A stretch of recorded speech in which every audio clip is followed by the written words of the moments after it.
Welcome. We are opening up the case file on one of the most enduring, fascinating, and frustrating mysteries in American history. We are. We're talking about the skyjacking of Northwest Orient Flight 305 on Thanksgiving Eve, 1971. Done by a man known only by his alias, Dan Cooper, who later, through a media mistake, became famously known as D.B. Cooper. Right. The name everyone knows is actually wrong from the start. Exactly. And this incident, it's really a singularity in criminal history, especially for aviation. It's the only documented successful case of air piracy in commercial aviation where the person just vanished. Completely. Never identified, never caught. And what defines this story isn't just the crime, it's the sheer volume of forensic evidence, and a lot of that evidence is contradictory. It also caused this seismic shift in how we travel. So our goal today is to really sift through the documents, the FBI reports, the testimony from the flight crew, all the forensic analyses, and try to assemble the clearest possible picture of this case. We're going to look at the planning, the science, and that huge debate over whether he could have actually survived jumping into the wilderness. Okay, so let's begin the story. It's November 24th, 1971, at Portland International Airport. Thanksgiving travel is kicking into high gear. And the initial interaction is, well, it's surprisingly low-key for what's about to happen. Almost mundane. Completely mundane. Yeah. This man, who gives his name as Dan Cooper, he walks up to the Northwest Orient Airlines counter. He pays in cash. A key detail. A very key detail. He buys a one-way ticket for Flight 305, which is just a very short 30-minute commuter flight north to Seattle. And the physical description from those first eyewitnesses, it's quite specific, isn't it? It suggests a certain type of person. Very. He was described as a white male, probably in his mid-40s. He had dark hair, brown eyes, and his clothes were just intentionally unremarkable. A business suit. A black or brown business suit, a thin black tie, a black raincoat, brown shoes. He's carrying a briefcase. He's basically the picture of an ordinary, maybe slightly weary traveler just trying to get home for the holiday. So he gets on the plane, takes his seat, 18E, and he orders a bourbon and 7-Up. A detail which, later becomes very relevant to his profile. And then the aircraft takes off. At what point does this stop being a normal flight? It starts very subtly. Soon after they reach cruising altitude, Cooper signals to the flight attendant nearest to him, Florence Schaffner. She was in the jump seat right behind him. And he just hands her a note. He hands her a folded note. And Schaffner later testified that she just dismissed it. She thought it was a lonely businessman trying to give her his phone number. Something that probably happened all the time. Right. It was common. So she just tucked it into her purse, unopened. And Cooper, of course, couldn't have that. He corrects her, but very quietly. He leans in, softly enough that no other passengers would notice, and he whispers something chilling. What did he say? The quote is, "Miss, you'd better look at that note. I have a bomb." And the note itself? The FBI later got it back. It was meticulously printed in neat, all-capital letters with a felt tip pen. It spelled out his demands. So once Schaffner realizes what's happening, she told to sit next to him. And that's when he shows her. Yes, a brief, terrifying confirmation. He opens his black attaché case just enough for her to get a look inside. What did she see? She reported seeing what looked like 8 sticks of explosive. They were red cylinders, arranged in 2 rows of 4, all wrapped together with wires leading to a large cylindrical battery. For all intents and purposes, it looked like a real, live bomb. But our sources bring up a forensic point here. Ugh. The FBI later questioned what that device was actually made of, didn't they? They did. Since Cooper took the bomb with him, they never got to examine it. But based on Schaffner's description of those bright red cylinders, agents thought they might have actually been highway flares or maybe railroad torpedoes. Because dynamite isn't usually bright red. Exactly. Commercial dynamite is typically brown or beige, but, they couldn't know for sure at the time. The authorities had absolutely no choice but to treat it as a live explosive. So Captain Scott and the crew, they're now in a hostage negotiation. Cooper's demands, which get relayed first through Schaffner and then mainly through the other flight attendant, Tina Mucklow, were very specific. Very professional and non-negotiable. He demanded $200,000 in unmarked American currency. Specifically $20 bills. Specifically 20s. To give you some perspective, adjusted for inflation, that's roughly $1.6 million today. And he also wanted parachutes. Yes, 4 of them. 2 reserve parachutes, which are worn on the chest, and 2 main parachutes worn on the back. Let's pause on that demand. 4 parachutes. Why not just 1? This is where you really see his tactical intelligence. By demanding 4, he's creating a very credible threat. Yeah. that he might take a hostage with him. Exactly. The implication was crystal clear.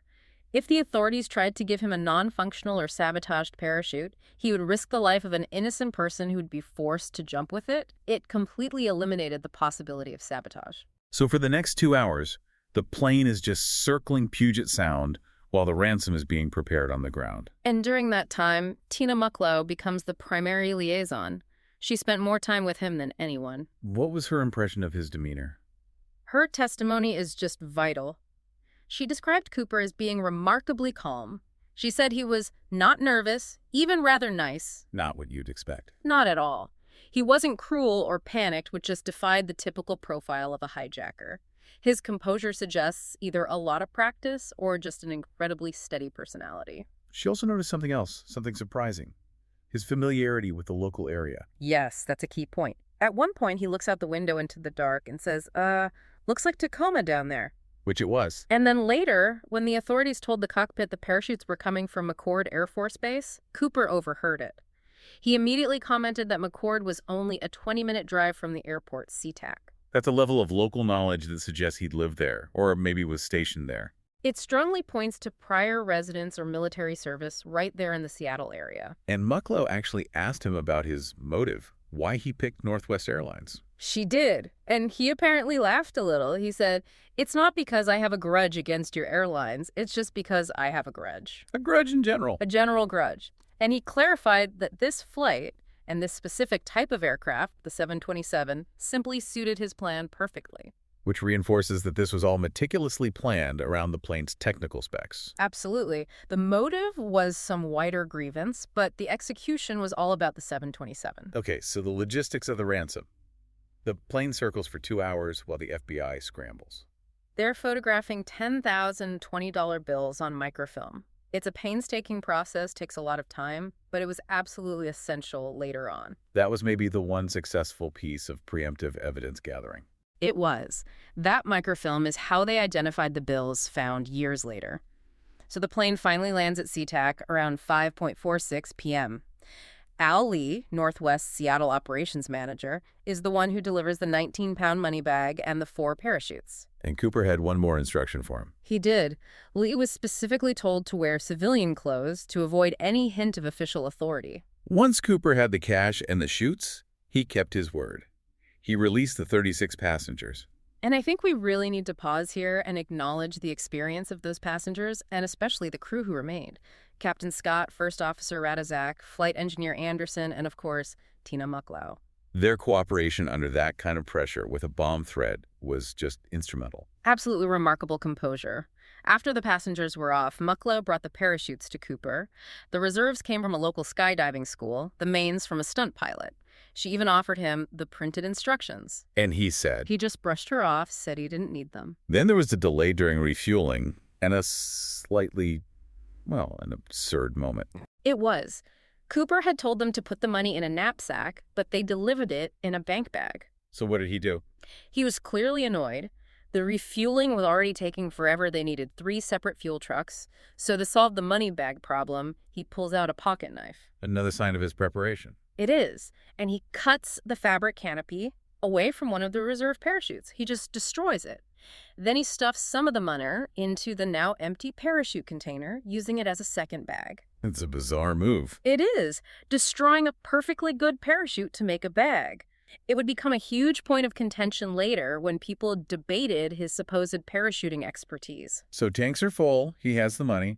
Cooper then kicks off phase 2. And this required an even greater level of technical knowledge. The new flight plan was a southeast course, supposedly toward Mexico City. Which he would never make from Seattle. No, not with the limits he was putting on the 727. It required a refueling stop in Reno. And this is where the profile of Dan Cooper shifts, isn't it? It goes from smart criminal to something more like aviation insider. It absolutely does. The instructions he gave for the aircraft's configuration were precise and, they were non-standard. What were they? He demanded a minimum airspeed, about 100 knots, a maximum altitude of 10,000 feet.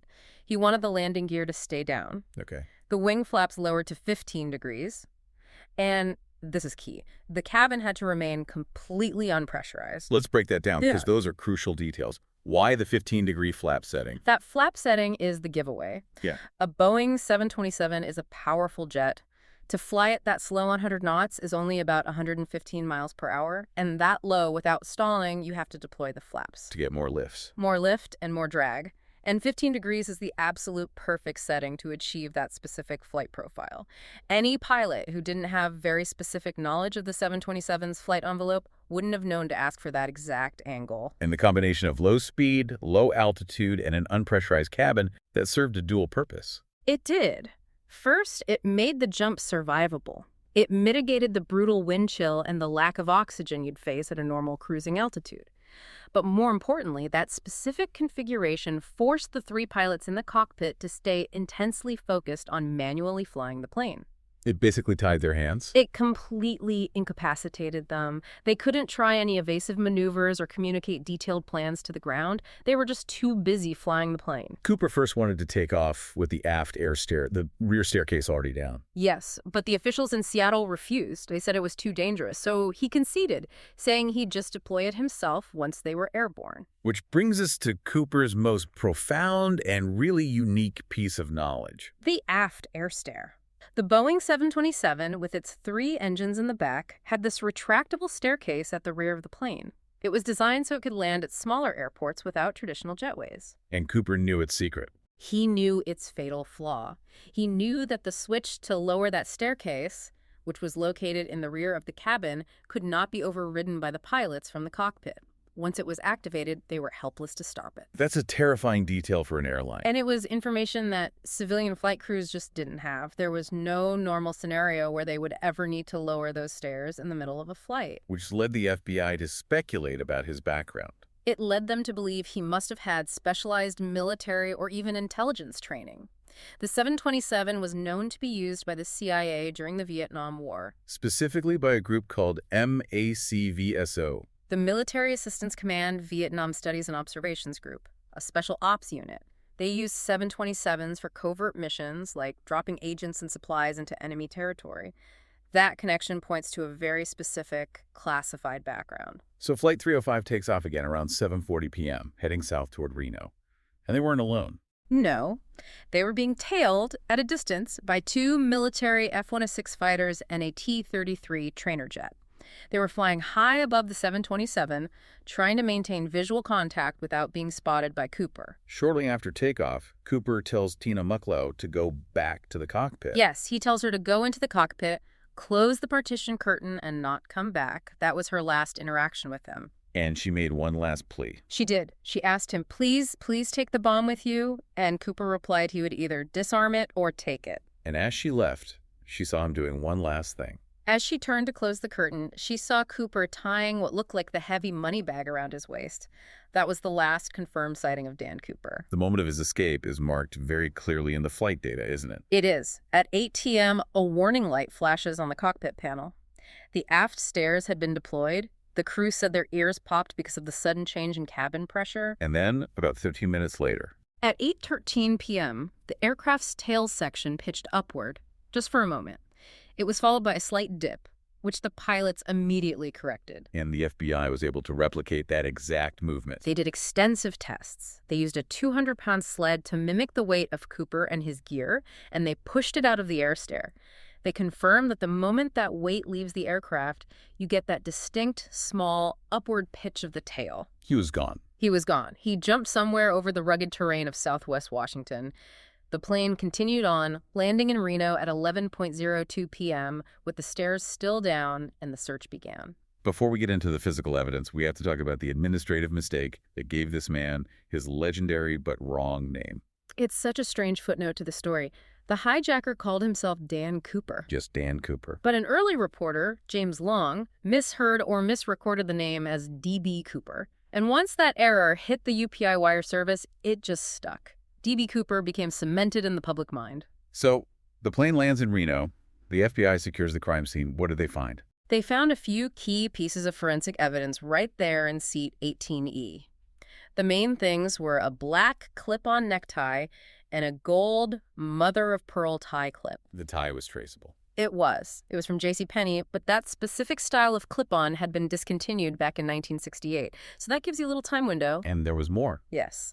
They also found 8 Raleigh filter-tipped cigarette butts in the ashtray. and a single strand of what looked like a head hair on the headrest. Which sounds like a forensic jackpot. Yeah. DNA everywhere. It should have been. And this is where we have to discuss the immense investigative failure that has haunted this case for decades. The loss of evidence. The loss and destruction of definitive samples. I mean, it's one of the most frustrating parts of this whole investigation. They did manage to build a partial DNA profile from the tie in the 2000s, but it wasn't a complete profile. But the other items... The hair sample was just lost. It vanished while being stored on a microscope slide.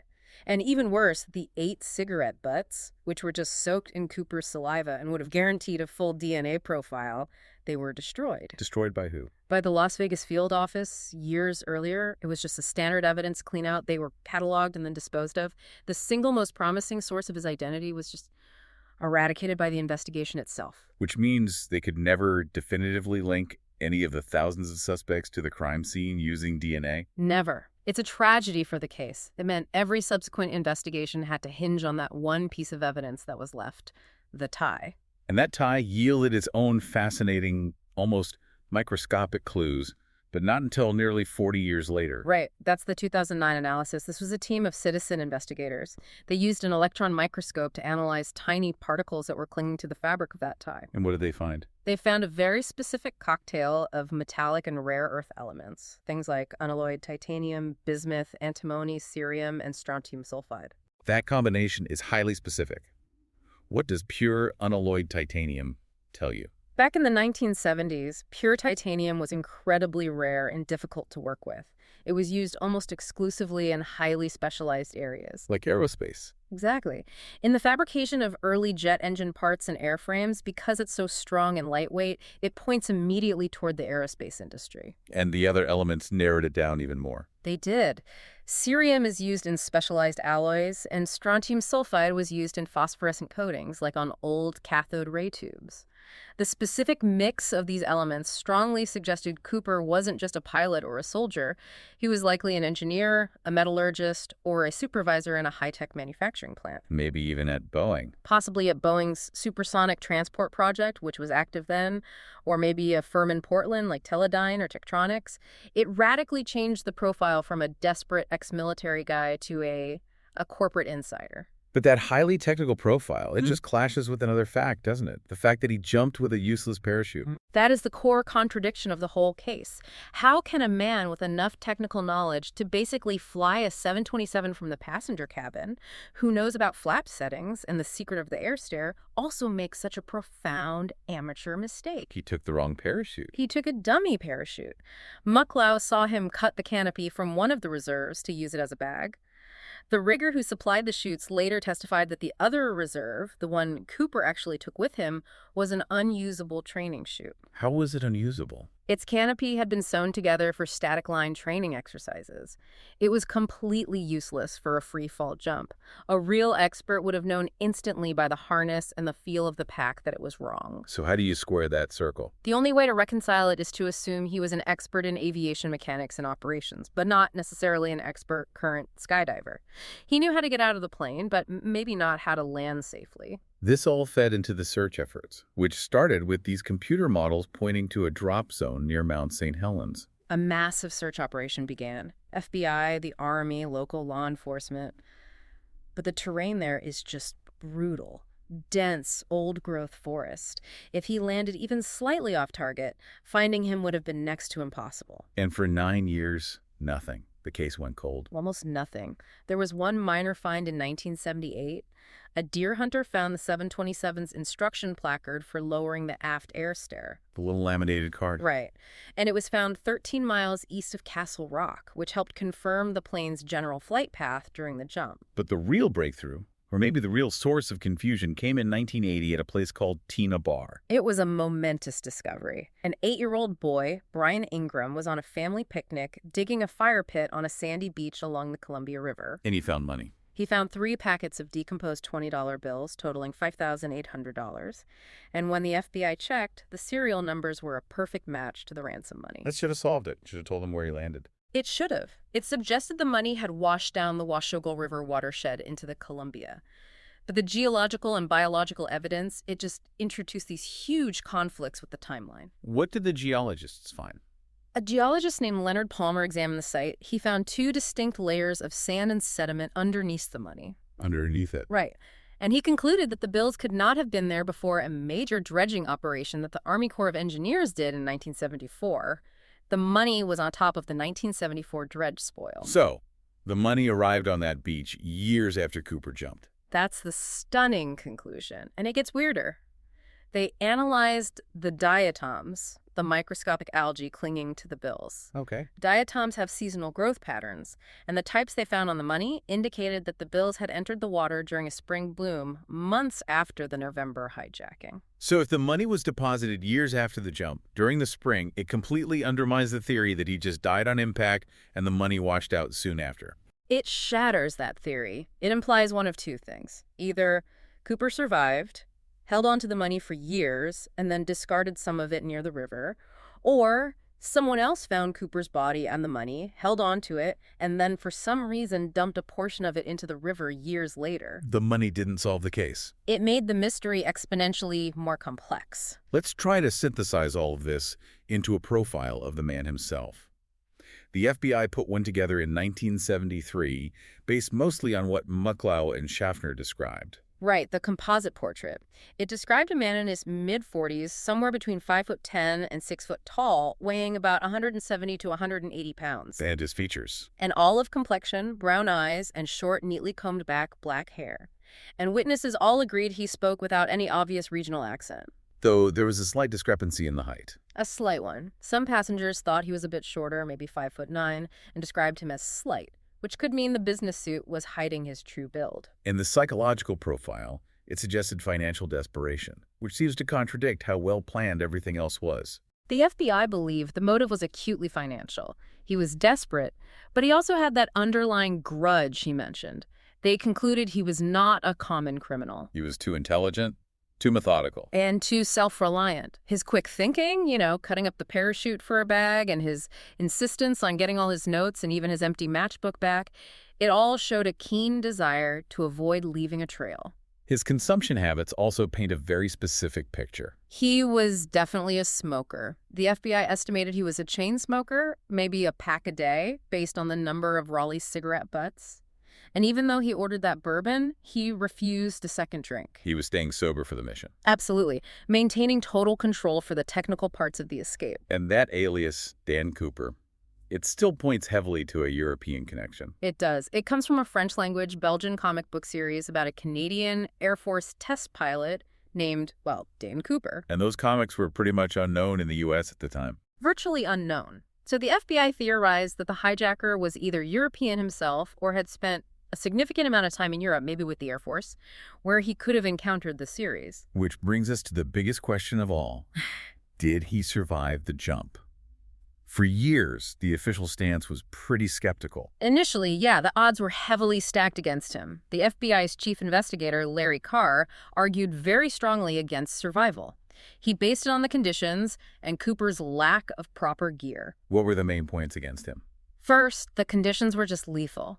He jumped into a 15-degree Fahrenheit wind chill at 10,000 feet, in total darkness, in a November rainstorm. Second, his gear was all wrong. Completely wrong. He was wearing loafers, a business suit, a trench coat, no helmet, no gloves, no survival equipment whatsoever. And third, he had no plan for the landing. He was jumping into dense, rugged, heavily wooded terrain without a prearranged escape or an accomplice on the ground. It was incredibly risky. Carr had a famous quote about it. He did. He said, "No experienced parachutist would have jumped in the pitch-black night, in the rain, with a 172-mile-per-hour wind in his face wearing loafers and a trench coat.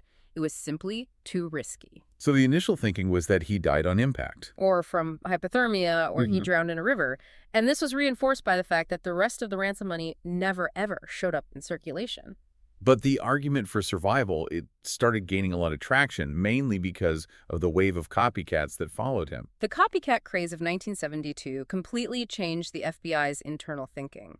There were 15 attempted hijackings, just like Cooper's, in the year that followed. And crucially, several of those guys, who were often less experienced and less prepared than Cooper, they jumped and survived. You're talking about people like Martin McNally. Exactly. McNally tried a very similar hijacking just a few months later. He wasn't an experienced skydiver. He had to be shown how to even put on his reserve chute. He jumped at nearly twice the speed Cooper did. And he survived. He lost the money bag, but he landed completely unharmed in a field. Frederick Hahnemann was another one who jumped and was caught later. The evidence showed that even non-experts could survive that kind of jump. And this forced the original lead investigator, Ralph Himmelsbach, to change his mind. It did. Himmelsbach publicly revised his estimate. The consensus shifted from certain death to a pretty high probability of survival, especially since Cooper had controlled the plane's speed and altitude so precisely. As one senior FBI agent put it, He said anonymously in 1976, "I think he made it. I think he slept in his own bed that night. He could have just walked out, right down the road." and the legal system seemed to agree with the survival theory, too. Yes, in 1976, a grand jury indicted John Doe, a.k.a. Dan Cooper, for air piracy. Which was a clever legal move. It was vital. By indicting a John Doe, they ensured that they could prosecute him if he was ever caught, no matter how many years passed. It bypassed the statute of limitations. The FBI was ready for him to reappear for decades. So the FBI ended up with this massive 66-volume case file.